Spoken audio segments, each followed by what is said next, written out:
Welcome to the Game On podcast. Tonight, Adelaide get the job done, but now it's time for finals. But Adelaide send off Kenny Bokey and Chad Corns in style. And let the finals begin. It's game on for 8 teams this weekend. No, next weekend, sorry. Yes.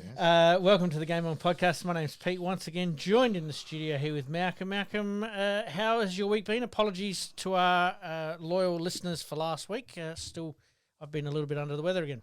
Yeah, a few things happening in the world, as we know. Absolutely. Yeah, look, mixed week. I won't go into that. I'm a bit dark on a couple of things. Yes. I just think overall now, I'm not a fan of this week off in terms of, one, I don't think it gives the top four the advantage what it should. Yep. And the other thing, now you win, you then have another week off. I just think there's a little bit too much. System doesn't favour. I actually reckon the 1 week off and then teams through 4 to 8 now, just to win those games, I actually reckon you're a lot better placed than you used to be. Yep. So I think if you're going to have a week off, it should be between the prelim and the grand final in case someone gets concussed in the prelim. That was going to be my next question to you, is the week off better placed before the grand final rather than before the final series? So, all right, mate, let's get into some hot topics. Let's get into Around the Grounds. Around the Grounds.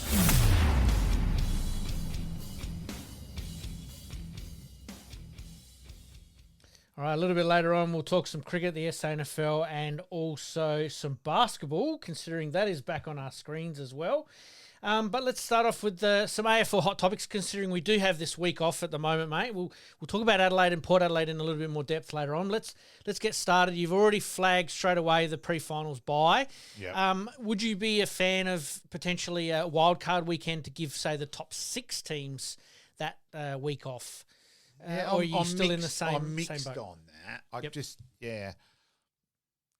out of 18, I reckon's about right to play finals. Yep. Yeah, okay, you can argue, well, this year, Western Bulldogs still could have won it. We all know how good they potentially and were. Sydney could have been in with Goulden back and Grundy now dominating. Which would have made it exciting. So in that, you can say there's an argument there. So, yeah. Anyway, enough of that. We'll talk about that over the next couple of weeks anyway. But Gold Coast finally making their long-awaited finals debut after a pretty impressive game last night, considering we're recording just a night later than usual. Look, they should have made top 4. They blew it. Look, I don't think they had much luck in the umpiring department against Port, but they still should have finished top 4 with the draw they had. Yes. Right from the start. Yeah. Are they the most dangerous team outside of the top 4, or do you still think maybe Hawthorn is I'm probably more Hawthorn, but or GWS. But the other thing now, they've got to go and play Fremantle, 54,000 screaming over there. Mm-hmm.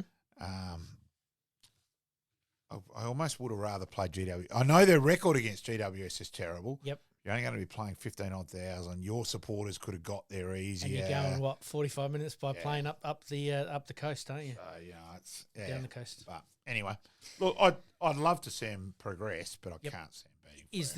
Is this a case of this almost? And we'll talk about Adelaide in a minute. Is that this is their year to go? Yep, we belong where we belong, and now it's time to build on top of it. Oh, I don't think there's any doubt about that. And look, they get.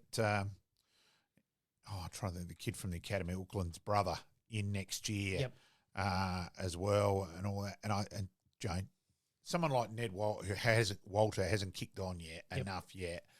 People forget he's a big guy. He's still only 21. Yep. I still think him and Ethan Reid will kick on, and King Leon now Bardo and King up forward actually starting to show some form, makes them a pretty scary prospect, doesn't it? So I think there's still huge progression. They should make finals the next 3 or 4 years and really be right amongst it. Absolutely. Mate, I thought we'd start off with Gold Coast in a positive light. We didn't get a chance to talk about it last week, but it obviously has been the talk of the AFL and why the decision on the Isaac Rankin homophobic slur came about. And look, now that we've had a bit of time to digest it a little bit, think about it a little bit more logically, I think there's some scope here, and I know you've got something you want to say about it. Yeah. Okay, let's go through a few points. We all agree Isaac was stupid. No, that's not debated whatsoever. Yep. But 2, calling it a workplace when in reality it's not a normal workplace. Houston allegedly saying to him, you're going to go off on a stretcher. That's not happening in a normal workplace. So don't come up with that one. Yep. 3, personally saying one word isn't anywhere near as bad as a whole vitriol sentence paragraph. Paragraph. So it's not targeted, so to speak. Exactly. It's more of just a frustration. Yeah, one word. Get away from me. Yep. Yeah, one word. I think that's a really important point. Yep. Look, because previous players who committed these offences weren't big names, the media didn't bother to highlight the penalties. Mm-hmm. And it's taken a star player in finals for it now to be brought out. Now, Finlayson in the first place, if people are kicked, and he got one game. Yes. And the same thing with Powell, and that we wouldn't be in this mess now. And the AFL then to come up with a bit of just increase the penalty, that's never worked in a criminal matter ever. Mm-hmm. So why in the hell are they thinking that was suddenly going to cure the world? Has got me beat. Would you be supportive of a greater fine? Yeah, I'm education and a fine. Yeah. Education and the fine to be going towards that cause. Absolutely. Homophobia, racism, whatever. Yep, absolutely. That's how I think it should be run. Sure. And it shouldn't be increasing the penalty. Anyone who's outlined immediately is getting enough publicity as it is and the pressure and the mental health. I'm worried about his mental health. Gone overseas and all that. Yep. And look, he's been, lambasted for doing that. Yeah. When he just needs to get out of the fishbowl of not only South Australia, but Australia in general. He couldn't walk down the street anywhere in Australia without somebody noticing him. And I think, too, vitally nowadays, the overwhelming majority don't bat an eyelid on a person's sexuality. It's not like years ago. I've asked 6 gay male and females who all said the same thing. It shows a weakness in the person saying it, but the penalties by the AFL are creating the division and deride. It's not not helping. Yep. And I reckon that's pretty important. It is indeed. Leaking the information to Eddie Maguire was disgraceful. If that was a legal matter, it would have been dismissed immediately for attempting to influence the jury. Yep. AFL just being the moral police in here, yet Snoop Dogg. And that's just unbelievable. That may well be the most hypocritical thing ever. Yep. And I think overall, for mine, it's just it's an overreaction. Massive overreaction, and it's just not been handled well at all.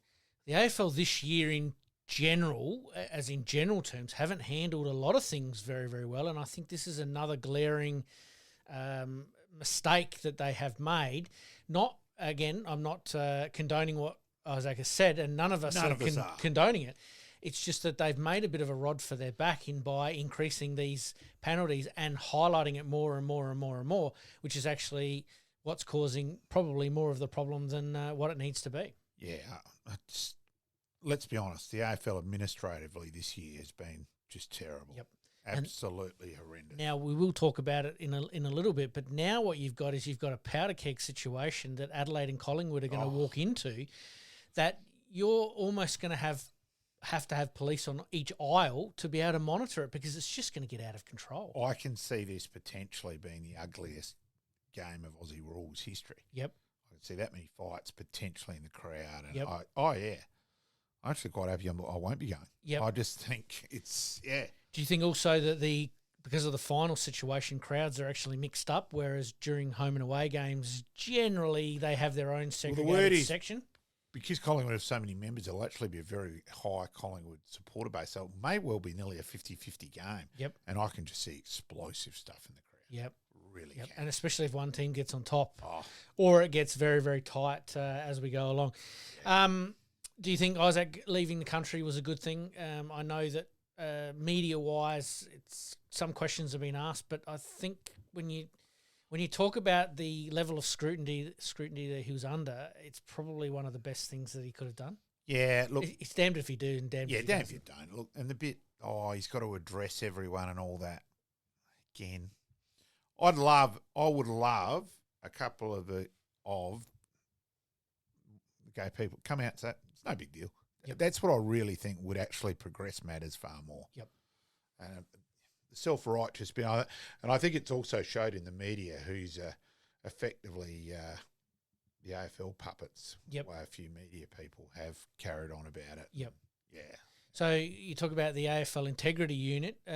Surely the leaking, I mean, basically, what was it, Tuesday night on Footy Classified? Unbelievable. Saying that exclusively we've got 5 games, and that was the benchmark from that point onwards. It's just unbelievable. Adelaide obviously went into bat and fight for their player, obviously, with all of these things going on in the background. Do you think that was a good look for the Crows as well?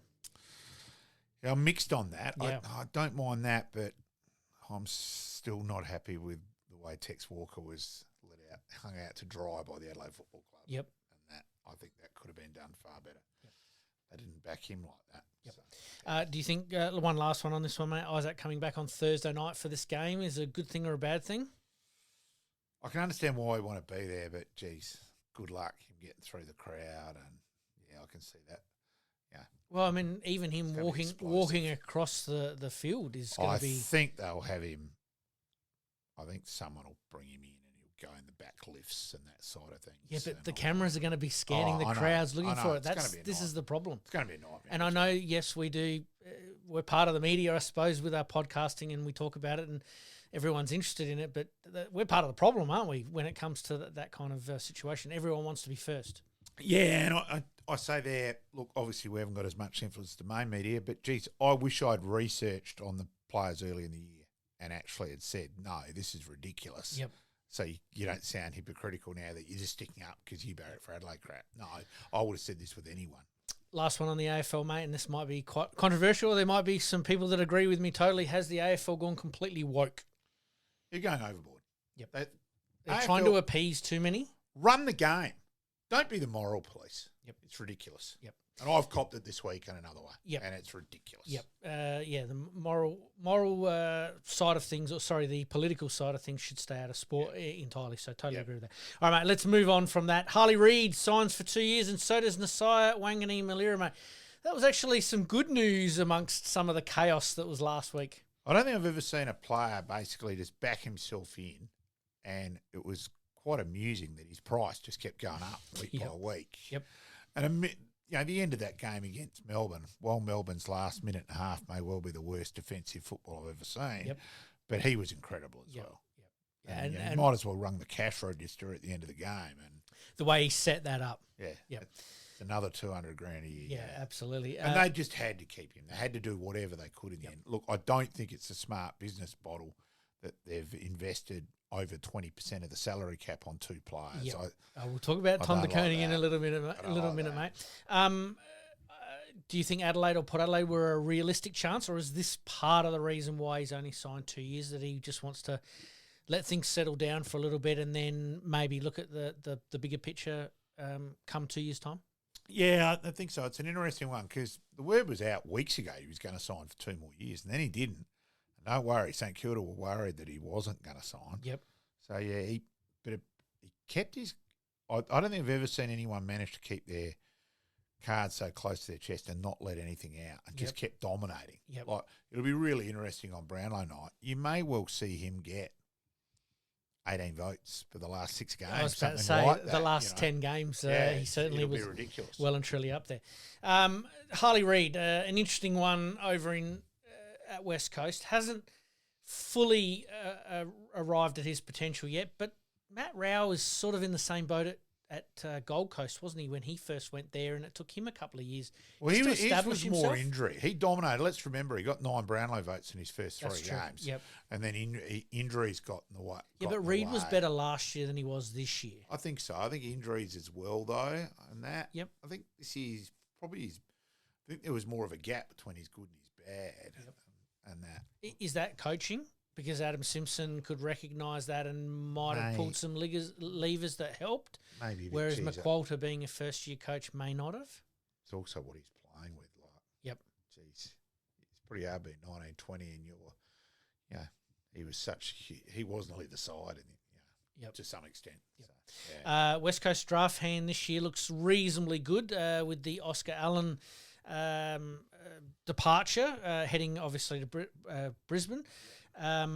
Compensation for that will be probably in the top 5 picks. I think so. I think they'll end up with 1 and 2. Yep. Yeah. And this leads me to my next point is that should they be getting a priority pick along with that they've got to use in some way to trade? Yeah, I reckon if it's 1, it's got to be at the end of the first round. It can't be another 1. They can't effectively be given 1, 2, 3. Yep. You're rewarding stuff-ups too, so I'm mixed on that. Well, that ties into what I was going to talk about a little bit later on. We'll talk about it now, is the whole father-son and academy picks, is that you're almost sort of diluting the drafts, like you've said, for mistakes that have happened. Yeah.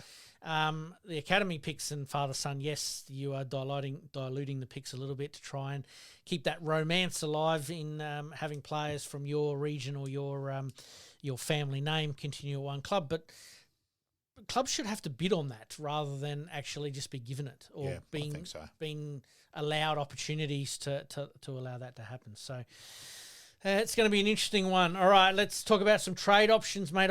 I haven't got a bell. I need to add a bell to the soundboard here. Maybe we can do that next week as well. But trade options and targets. Sydney would have to be going a million miles an hour at Charlie Curnow. Yep. Is that a realistic opportunity, considering Carlton have come out today saying absolutely no way, we're not trading? Or is it a case of you may need to get 2 or 3 when clubs there's smoke, involved? there's fire generally with that. So just wait and see. Yep. Players that request to trade generally get to go. Yeah.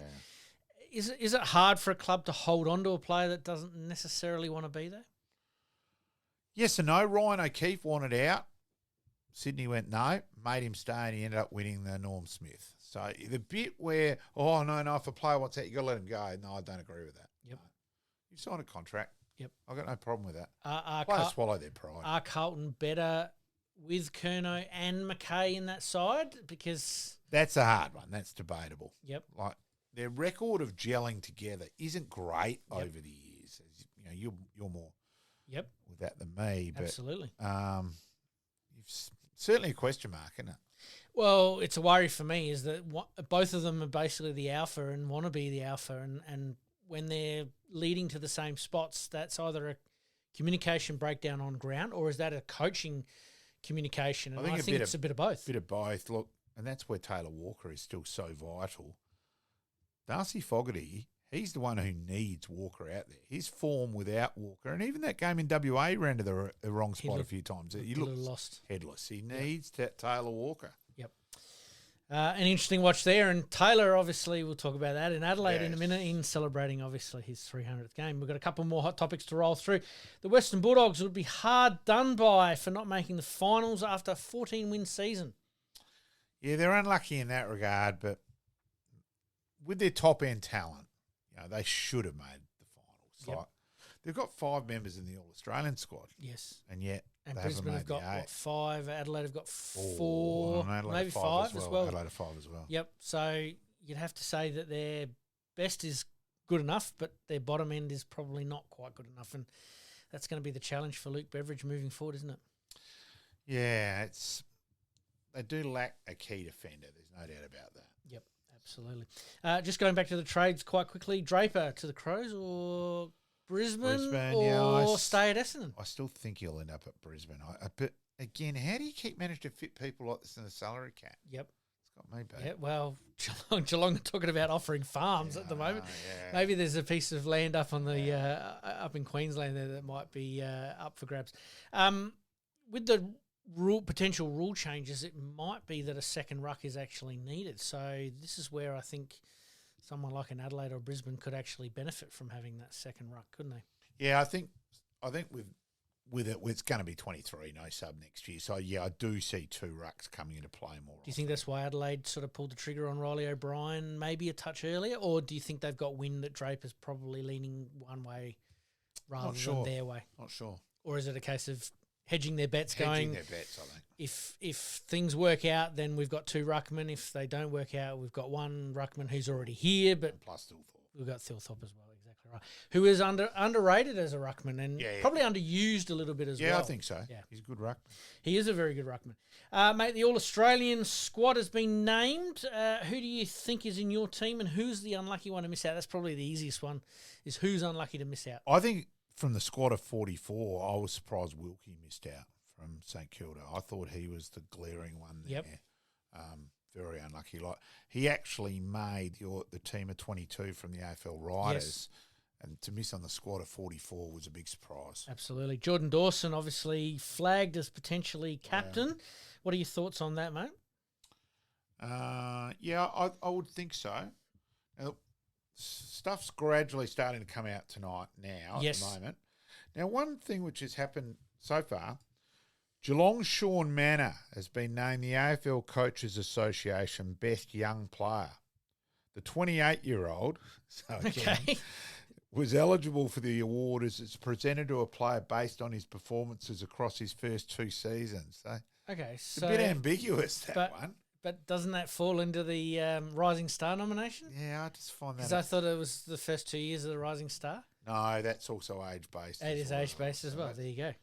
And Noah Anderson and Bailey Smith have tied for the AFC Champion Player of the Year awards. Okay. It's an interesting one. It is.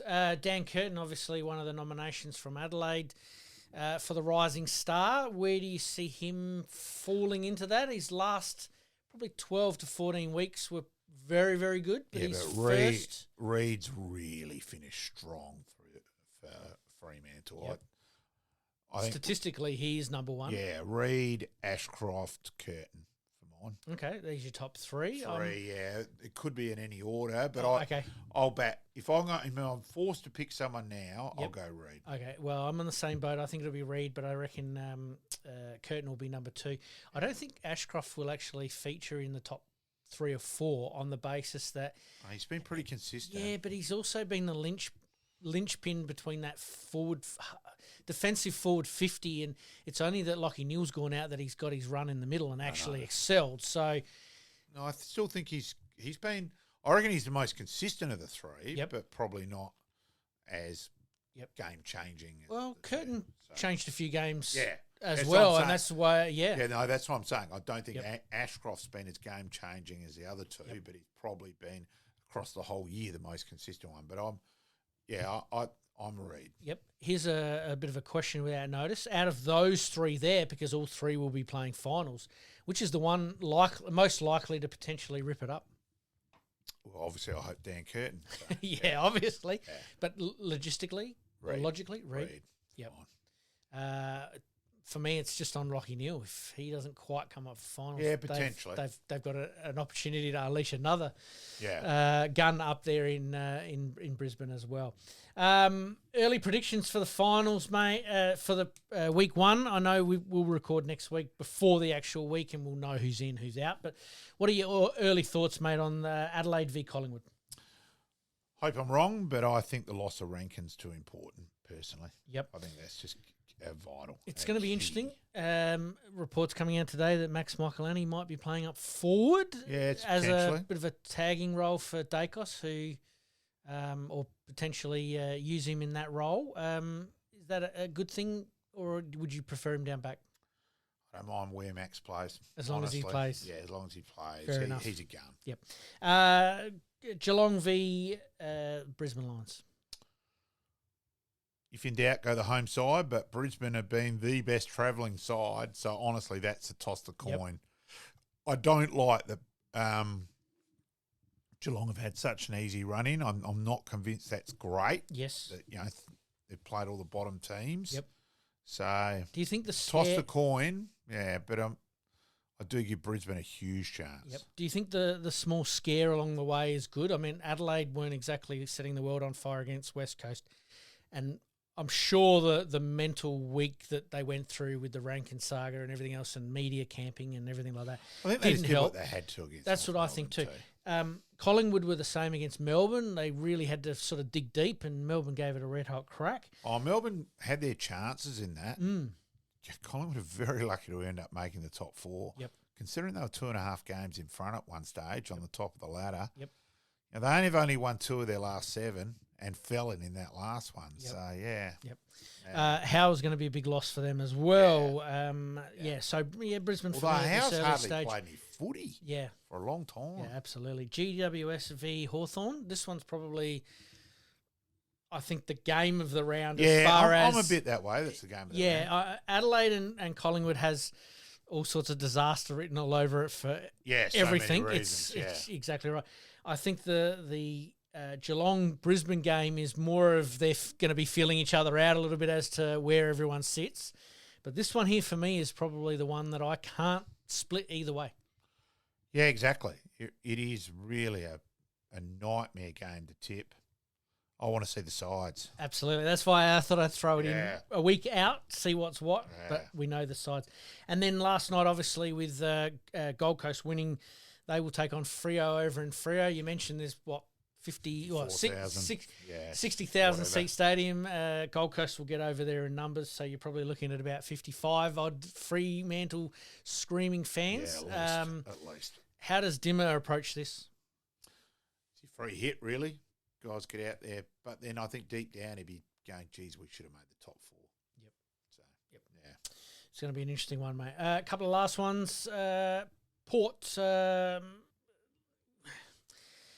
Well, let's start off with Port Adelaide. Port Adelaide send off some of their club stalwarts in style against Gold Coast, who, sort of put them in a bit of a precarious position there, but wasn't it good to see a bit of a smile on Bokey's face and Kenny's face, considering all the upheaval? 41,000 there too. So I think that showed the respect Travis Boakes held in him. I know a few guys who went who aren't Port supporters just to pay their respects. Respects to Boakes. Yep. So, yeah. It's been a wonderful stalwart for the Port Adelaide Football Club. Just going back to some of those AFL topics, I should have mentioned this before, is that it's the first time since 2004 that we've actually got finals being played in every state in Australia that has a team. So, and guess what? Port Adelaide won that premiership, so is it a good omen for the Crows maybe?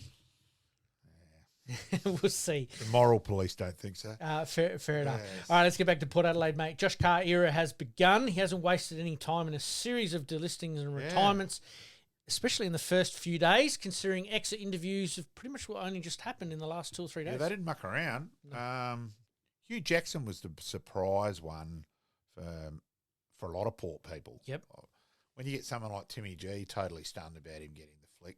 Yeah. So is it a case of that they might be using him to re-rookie him? Or, that's a chance, you would think. But so you throw him out on the open market, there's a good chance that he might go. What about McEntee?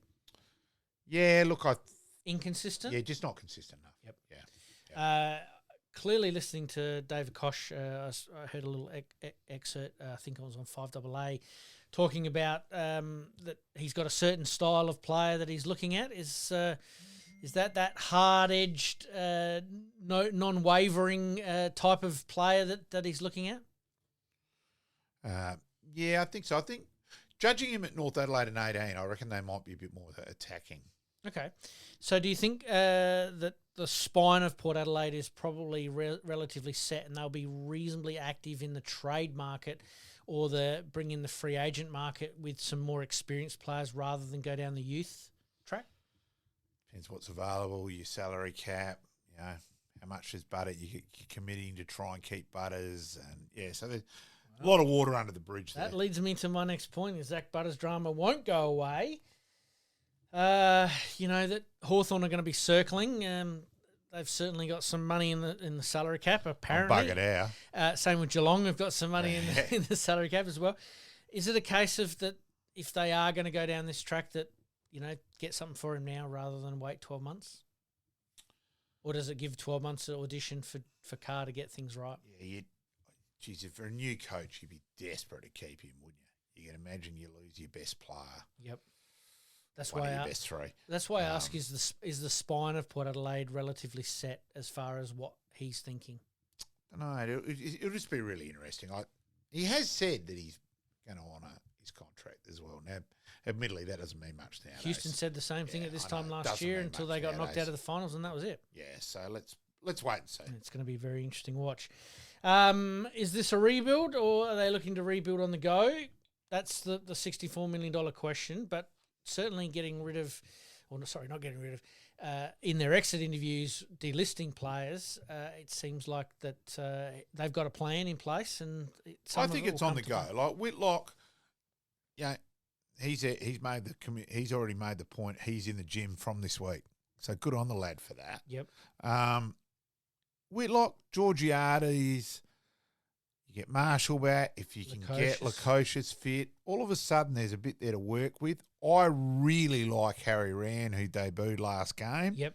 Did a good job on King. I think he's got a lot to work with. So I think there's a bit there, but I'd be surprised if they lifted a huge amount. I don't think they'll make the 8 next year, but someone always does. There's always a bolter. Adelaide finished 15th last year. We're going to talk about that in a minute as well, as obviously one of the big risers there. Port Adelaide, where do you see them going from here, not only from the AFL point of view, but the SANFL point of view? I admit I haven't heard much around the traps on that. Might try and do a bit of delving. All right, on that one. Follow that one up next week. I'll add that to my list for next week. All right, let's move over to Adelaide.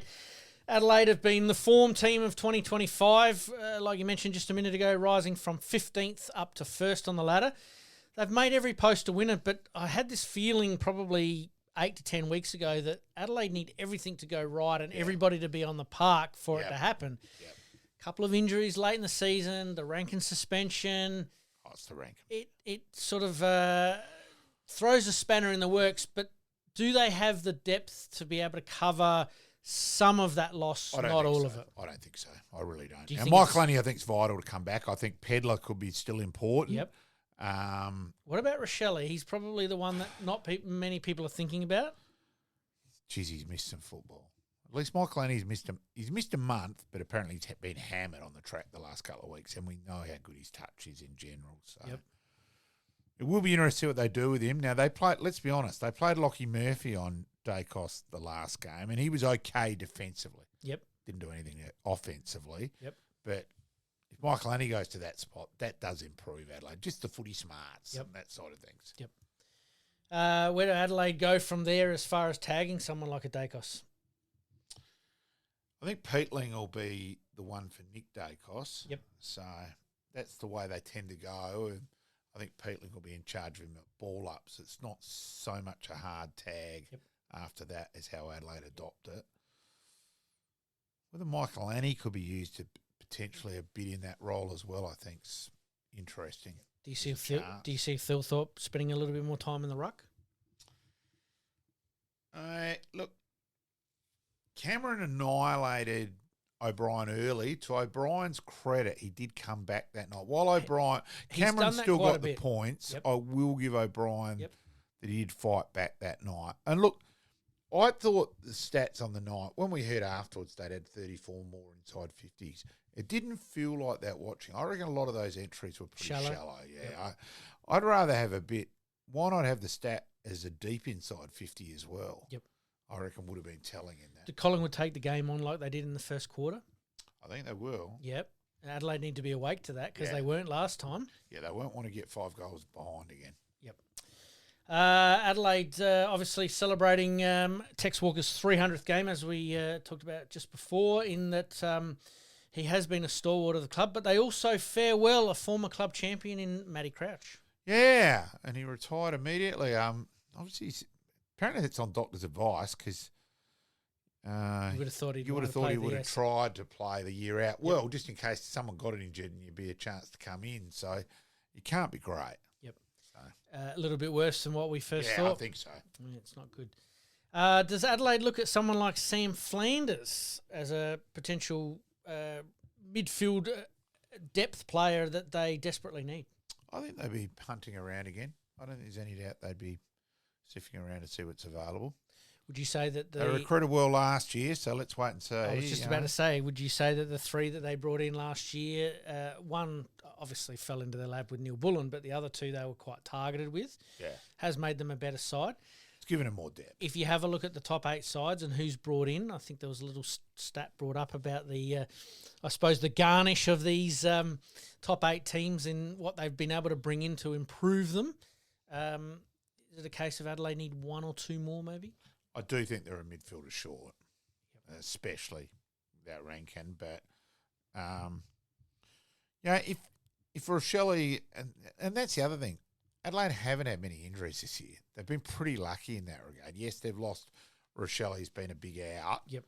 And Michael only a huge out also for the last month. But overall for the year, they've been very lucky. You wouldn't expect them to be this lucky again next year. Yeah. Do you stick with someone like Brodie Smith who can penetrate? I think he's earned another year. Yep. I really do. I wouldn't have said that at the start of the year, but I think he's probably his best year for 3 or 4 years. Would you play him in the finals? Yes. I think he'll be I would sub. too, yeah. I think he'll be sub. See, I don't know about him being sub, but I think they love him as sub because he can come on, kick over the line and play in a number of spots. Yep. So. Well, strategically, it's very, very good. I totally understand where you're coming from there. Last one on the top 8. It's anybody's, top 8 at the moment. It doesn't matter where you're seated. Yes, home finals do play a little bit of a part and double chances do play a little part. But any one of these 8 teams could win it. Any one of the 9 could have. Well, that's true. Well, 10 really if you include Sydney, if they had another 2 or 3 weeks up their sleeve, that's for sure. Yeah. Look, we're going to forecast out there who outside of the top 8 could make the jump next year. Sydney, Bulldogs or St Kilda at this early stage. Bit of fun to finish us off for our first. I think both the Bulldogs and Sydney are genuine chances to rocket. Yep. To go up. Do you think with all the influx at St Kilda, it could cause some teething problems? I think so. And as I said, we've covered that to a little bit of an extent. Yep. Geez, you've invested a lot of money in TDK for mine. Yep. Is that something, we didn't talk about it earlier, we should talk about it quickly. Is that something that they're paying way overs to get him out? Way overs. Yep. It's going to be an interesting watch. All right, mate, let's take a very, very quick break. We've already gone well and truly over time here. Coming up. The cricket up in the top end was a success, and I think Cricket Australia should jump on it. And Norwood make the finals. Who would have thought after a 0-5 start? The Adelaide 36ers get their campaign underway in the NBL Blitz. You're listening to the Game On Podcast. We'll be right back after this short break.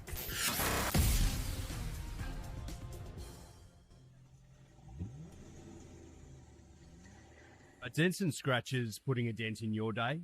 Introducing Roger Steen Crash Repairs Adelaide, your trusted solution for automotive woes. With over 2 decades of expertise, Roger Steen Crash Repairs guarantees top-notch service, restoring your vehicle to its former glory in no time. From minor dings to major collisions, our skilled technicians handle it all with precision and care, using state-of-the-art equipment and techniques. Roger Steen Crash Repairs saved my car. It looks brand new. Fast, friendly and reliable. I wouldn't trust anyone else with my vehicle. Don't let accidents slow you down. Visit Roger Steen Crash Repairs Adelaide at 14 Penner Avenue, Glynde, for quality service you can count on.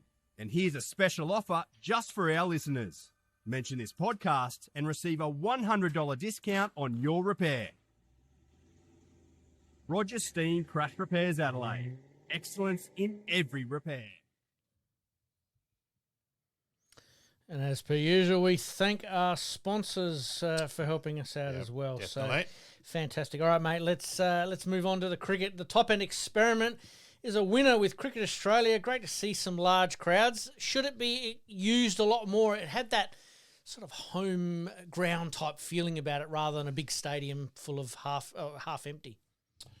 Yeah, look, it's the atmosphere looked great, and Scotty Galpin was up for one of the games. I can't remember now whether it's 2020 or one day, and he said it was fantastic. Yep. So, 2020 it was. Yes. Yeah, I think it is to be researched, and look, Australia are a bit disappointing in the one days. Yep. Losing the one day series 2-1, and then the ridiculous scoreline in the last game where they smashed the crap out of them everywhere. Yep. So that was a little bit disappointing. But, look, I think it was more give the top end, some high quality sport. The weather's reasonably nice up there. Take advantage of it. Yeah. We did talk about the Redbacks last year in heading up there and doing a little bit of a pre-season camp with Rhino when we had Rhino on. Yeah. It's the perfect opportunity to get some cricket in at this time of the year. Definitely. Content obviously is huge. You can watch it from anywhere these days, or on your phone, or TV and KO and all those kind of streaming platforms. It's something to look at. SA Cricket is back, just ramping up their premiership defence title or championship defence title. Yeah, did catch up with Rhino a couple of weeks ago. He'd been a guest speaker at Paynham, and he happened to wander over to the Paynham Tavern, so did spend a bit of time there. And he's pretty confident that we're going to be okay again. And as always, speaking very well. So absolutely. What do we expect from SA this year? They will be the hunted this year rather than the hunters. Yeah, that's going to be a little bit different, but just hopefully now that it's got a bit more belief and. Well, that was going to be my question. Do you think the confidence and knowing that they've been there and done that can actually happen again? Yeah, and I think we've got a very good leader. Nathan McSweeney is a captain too. I think it's a very good captain. Yep. Apart from he underbowls himself. There you go. Maybe speak to Rhino next time you see him about getting the bowling change happening. I may have made that point once or twice. Maybe. Day one of the Ashes has been officially sold out in Perth. I saw that come across the wires today as well. What do we expect from the Ashes? I think this is going to be a absolute humdinger of a series. Isn't it? It's huge. And look, as much as I hate to say it, I fancy England with their batting depth compared to ours at the moment. Whether they can bowl Australia out is going to be the interesting one. Look, there's so many question marks over their quicks. If Archer and Wood stand up, then Australia in trouble. We're in big trouble. But whether they can get through and play 3 out of 5 is big question marks as well. And England using the Kookaburra over in England there. What are your thoughts on that? Is that a very good strategic move? Yeah, both countries have tried it. We've used the Duke in Shield games as well. And that, so I see I think it's fair while to try it. Absolutely, and especially with pitches being a little bit different these days, or countries specifically doctoring pitches for their needs. It'll be a very interesting watch, that's for sure. All right, let's move on to the SANFL. Before we talk about Norwood, obviously making the finals, congratulations to Josh Franco, who has actually been appointed North Adelaide coach for the next 2 years today. Yeah, it'll be interesting how he'll go. I reckon it's bloody hard coaching your own kids and that. So I think there's going to be 3 Francos at there. Yeah. Well, is it the same? Is it the same situation with Silvani potentially going to St Kilda and leaving Carlton? Because his old man's obviously part of it. I think that might be one reason why he doesn't go to St Kilda. That's what I think too, yeah. It's an interesting one. Obviously, Josh Franco's been at North Adelaide previously, obviously as a player, but also did a small stint as a coach. What does he bring back to North Adelaide in all of his travels with, Adelaide? He's been assistant coach at Gold Coast and... There is someone else. There is, yeah. He's been around the traps. Yep. Out of he's a ferocious competitor. Also, it's going to be a year we can recruit and that, as we know. And SANFL is such a changing landscape every year. SANFL put out a survey, I think, today. I read this online about any changes anyone would like to make. Basically just throwing it out there for any ideas. Mate, if there's one thing you could change right now, what would it be? Increasing the salary cap. Yep. But whether clubs can afford that is the other debatable point there as well. My one would be to try and either start the season a little bit earlier, like an Escort Cups sort of scenario where you have a night series where you rotate it around for a few weeks and at least get the season off when we're all dying for a little bit of footy, bit of night footy at the parade or at Unley. That was still where I think where it's crazy where they changed the female season. This is why I'm never understand. This is why I'm sort of bringing it up, is that you might as well take advantage of that time there. Exactly. All right, let's talk about Norwood Make. Norwood make the finals. Who would have thought it being 0-5? They at least get a chance to compete against the Bulldogs who have had their measure this year. Yeah, Finn Herb was exceptional, He was. especially after half-time. It was one of the all-time great performances. Like, he was best on ground by a mile. Yep. Thank goodness. Yeah, I'm glad he got off because the suspension was bizarre. Yeah. It was ridiculous. Well, there was so much flying around about it. I was confused whether it was 1 week, 2 weeks, or $125 fine. It was $125 in the fine end, yes. And that's what it should have been to start with. Yep. It was not well done by the SANFL, that one. Yep. Norwood obviously getting up over the arch rivals in Port Adelaide. Nice to get one over the old enemy. But well, especially when Port was 6 goals up too, and well and truly looked the better side. I think Norwood didn't. I think Norwood took them a bit lightly, which was, I think, Norwood getting ahead of themselves to think they've got the right to take any team lightly. Yep.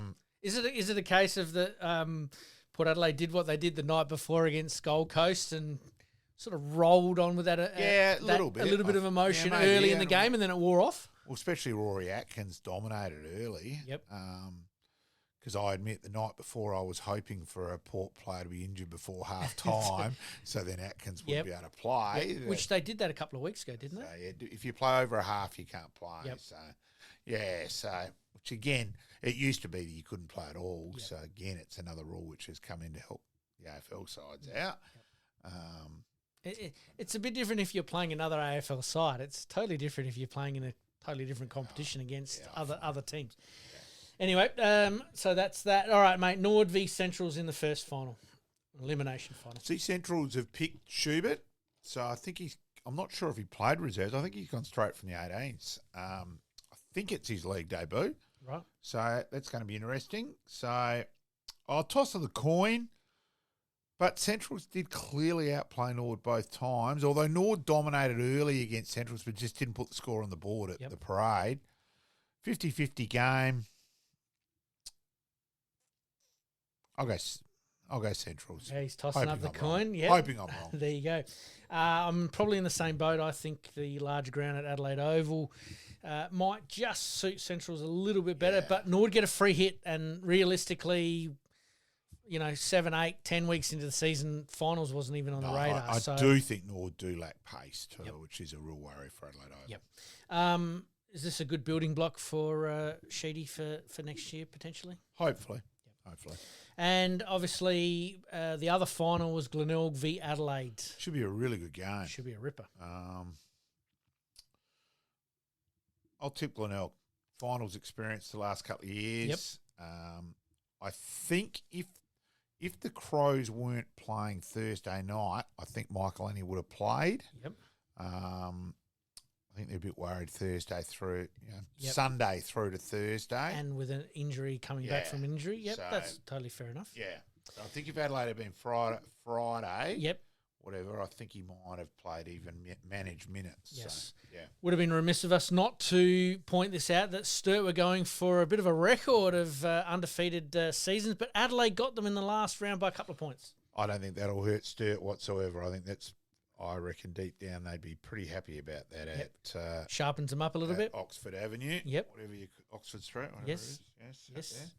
Yes. Speaking of Sturt, the sanity has prevailed with the fence being approved to go up around Unley Oval. Common sense. Common sense, exactly right. Unbelievable. Well done to the Unley Council on that one there, and on also a few things lately. Yeah, Sue Dewing and her team, obviously at Unley Oval, that have been fighting for it. They do spend a lot of money and time on temporary fences for games. Wouldn't it be easy just to lock them off at 10:30 in the morning, knowing that they've got a reserves game and a league game, and away they go. Should have ages ago. Yep, absolutely. Well done to Sturt on that one there. All right, let's move on to the 36ers, mate. They were on court for the first time last night.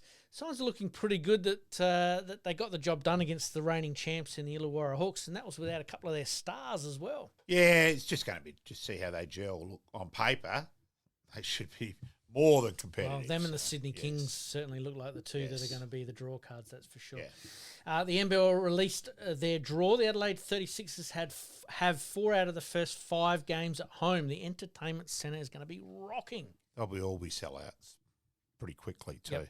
I know they keep talking about building a bigger stadium, but where does it end? Yeah, it's a hard one. Because if they do have a bit of a drop, well, then you're back down to 10, 15, 20,000 rather than 30,000. So hopefully they do it better than Ticketek does anyway. tickets? Tickets, yes, hard to come by, that's for sure. The NBL Blitz gets off as a promising start against the Hawks, but do you think this sort of pre-season competition that they've got going where everybody's in one location is probably the blueprint for some sort of modified rules to bring in at the beginning of the season? Yeah, I don't mind it. I think it's a good idea. Look, pre-season, I never take pre-season form overly over the top. But I think it's good. Absolutely. All right, mate, we better get off to another quick break. Coming up on Friday, we got Jake Lehmann Part 2 this Friday. And Greg Edwards Part 2 as well, which we're a little bit behind on a few of those, but we've got it all sorted out now.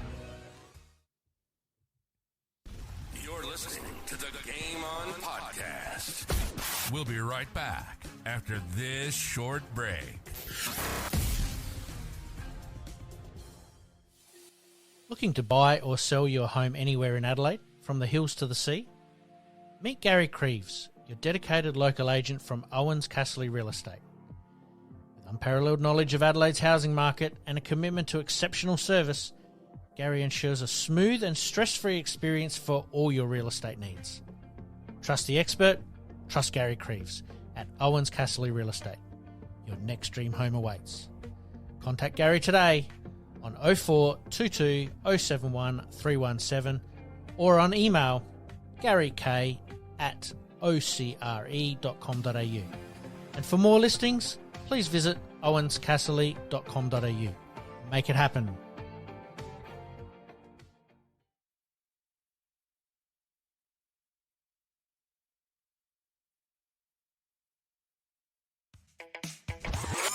Flashbacks.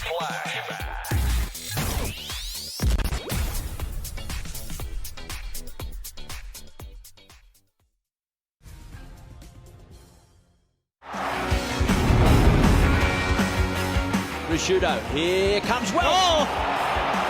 Couldn't quite take it on the second grab. Burns had it and lost it. Marsh tries to find his teammate there, and Jarman does well. Rolls the shoulders and kicks a goal. Magnificent play by Darren Jarman. Great play here, just smart, balance up, doesn't panic under pressure. That's what quality players do. They only see goals or their teammates, they don't see opposition. Very, very good play. Smothered off the boot of Harvey and Ricochet, still inside the centre square. But he bounced, Pickett came through, he bounced too. Getting some attention there from the train. That's the bump. Bit of body contact there. And that's a hard surface to come down on too. He'll forget his 6-goal haul last year in the grand final. Kicking from 40 metres. They are desperate for this, the Crows, and he's given to them. It's up. Here they go again. Kane Johnson lets one go. It's long. Barney! Couldn't take the mark. It doesn't matter because Jarman is there. And Jarman is back too. You almost smell it now. Johnson into the path of McLeod. Surges away from the centre. Kicks inside the 50. Jarman inspired. South Australia holds its collective breath. Darren Jarman kicks for goal. And he's kicked it.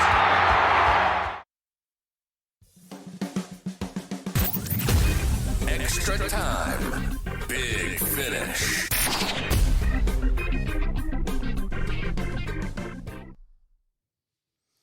All right, mate, we continue on with flashbacks with Darren Jarman, and boy, oh boy, how good was that pass from McLeod just to lace him out in that grand final. Yes, yeah, pretty special. Absolutely. All right, mate, let's move on with some extra time big finish topics. The Adelaide Crows in the AFLW, and we don't mean to push this to the back of the queue, so to speak, because realistically, the AFLW should be getting top billing a little bit at the moment, but it's just where they've fixtured it, and I think we've talked about that in previously. But the Adelaide have split their first two rounds with a reasonably impressive performance in their last game, kicking... Well, it's the last quarter. They kicked 7 goals in the last quarter. Yeah. Which is an incredible score in your 20-odd minute quarter, because it's 18 minutes plus time on per goal, sort of thing. So, yeah, pretty incredible quarter, because Geelong outscored them the other 3 quarters of the game. So St Kilda. And No, Geelong on Geelong, the weekend. Yeah, Geelong on the weekend. They lost Lost to St Kilda. That's right, in round one. Adelaide, trying to do things a little bit differently this year with the Matty Clark situation. Is there anybody that they might earmark to take on that role, or someone within the organisation already? Haven't heard anything at all on that side of things. All right, let's talk about some of the results very, very quickly.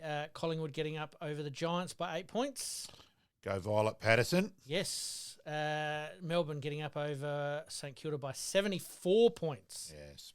They're pretty hard to beat the D's. They're going to be around the mark as well. Absolutely. Sydney getting up by 82 points over the Suns. Yes, and a zippy fish. What an incredible That's name. Fantastic. It is. That's it. Won the Rising Star this week too, I think. There you Zippy. go. Absolutely. Brisbane Lions getting up over Fremantle by 70 points. Again, these teams that have been around for a little bit longer than some of the others, certainly dominating. Yeah, bit one-sided, the score lines, I think, it's a bit of a worry. Yep. Hawthorn getting up over Carlton by 8 points. Yep. Western Bulldogs getting up by 21 points. The Kangaroos getting the job done against Port Adelaide by 72 points. Essendon by 5 points over the West Coast Eagles. And as we said, Adelaide getting up by 35 points. So Kangaroos are the team to beat still. They are indeed, that's for sure. All right, round 4, quick tips, mate. Who we got here first? Melbourne v Richmond. Melbourne. Gold Coast v Giants. Gold Coast. Giants for me. Carlton v Western Bulldogs. Western Bulldogs. Hawthorn v St Kilda. Hawthorn. Sydney v Fremantle. Sydney. Adelaide v Brisbane. No, Adelaide or what? I reckon Adelaide or what? I reckon we've got the Sorry, wrong I might thing. be one week ahead. Sorry, my apologies. Let's start again. Yeah. Richmond v Essendon. Richmond. Essendon for me. Yeah, sorry, Essendon. Essendon, yep. Apologies. GWS v Adelaide. Adelaide. Adelaide for me. Good luck to Grace Martin as well from Grace. GWS. St Kilda v West Coast. West Coast. St Kilda for me. Yeah, plus one. Geelong v Sydney. Sydney. Sydney for me. Port Adelaide v the Suns. Suns. Port Adelaide for me. West Coast v Hawthorn. Western Bulldogs v Hawthorn. Western Bulldogs. Hawthorn for me. Collingwood v Melbourne. Melbourne. Freo v North. North for me. And Brisbane v Carlton. Brisbane for me as well. All right, mate, one last one. Are you a fan of keeping the AFLW teams at local suburban grounds? Yes. And at their own suburban grounds? Yeah, sorry.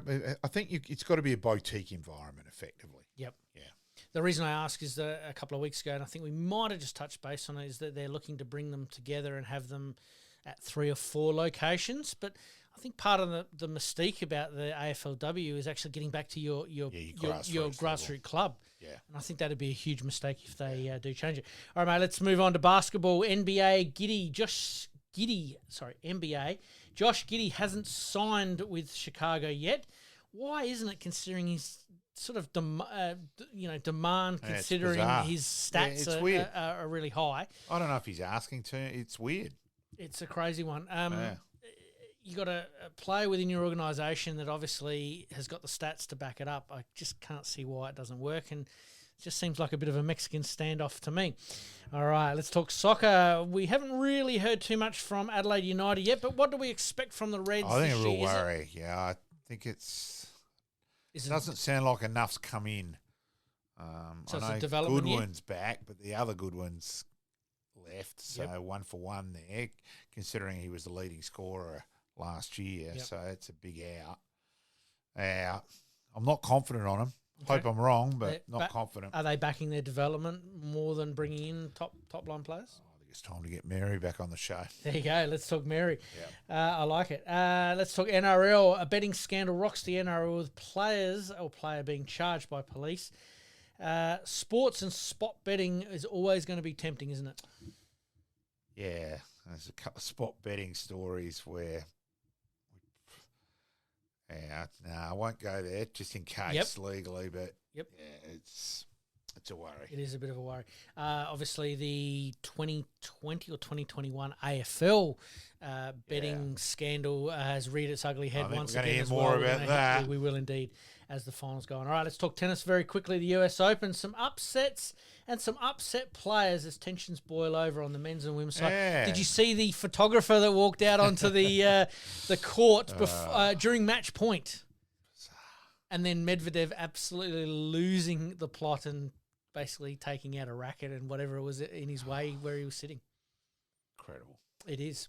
Even a couple of the women getting a bit lippy towards each other as far as... Bit fiery? Yeah, it's an interesting one. But Australia's sort of finishing off the year on a high. A couple of players that have had some very positive results, especially some of the veterans that have been around for quite some time. Yeah, promising start. Yep. It always bodes well when it comes to us looking towards the Australian Open, which is obviously in January. Yep. The US Open is a little bit of a measuring stick, I suppose, when it comes to that. All right, mate, to finish things off, this will make golfers very, very happy, but even the best players in the world make it impossible to make it look easy. Rory McIlroy chips out of a bunker. I've shown you the video. Yeah, incredible. Hits one of the corporate stands, almost like a Happy Gilmore style shot. He then lands it on the green, not too close to the hole, but then putts it out straight off the bat. It's one of the most incredible shots you'll ever see. Mate, it sort of gives all the golfers, all us hackers, a bit of an opportunity to have a laugh. All right, mate, we haven't done it for a couple of weeks, but the good, the bad, the ugly, let's finish off with that tonight, mate. Finn Hurd was the good. It was very good, wasn't it? The bad and the ugly, for mine, AFL administration. The old couldn't run a piss up in a brewery line. Yep. Do you see that changing next year? Geez, we can only hope. Yeah. We just hope that things haven't gone too far for them to be able to turn it around.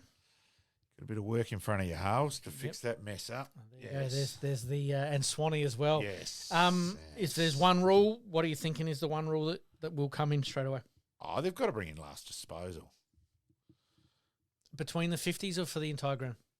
Yeah, that's debatable. One, I like to leave it for the last bit. I think, which is what they had in the women's comp. I think it's the best rule. Yep. That's my preference, but either it's way, too hard to umpire though. If you don't make it, if you just make it, at least you know in SANFL what's happening when it goes out of bounds. Yep. The umpiring shithouse enough as it is. Let's make one rule where we know what's going on. Yep. Well, the AFLW moves at a little bit of a slower pace, so it's a little bit easier to control that between the 50s, whereas the AFL moves at lightning speed. So I just think it should be the whole ground, and then everybody knows, and that's how it goes. All right, mate, we are going to leave things there for tonight, mate. Once again, thank you for your time. We thank our sponsors. Please like, rate, subscribe, and keep in contact with us. There has been a few messages floating about on some of the posts that we obviously put online with some of our shorts as well. So please, by all means, comment on that, and we'd love to hear from you and get back to you on any of your hot topics, and we'll bring them up on the show over the next short period. Mate, I thank you once again. Thank everybody for the time, and once again, we'll do better next week. In this crazy world we live in, we all need the distraction. Enjoying the show? Like, rate, and subscribe. Hook up and connect with us on social media at Sportscast SA. We'll see you next time on Game On.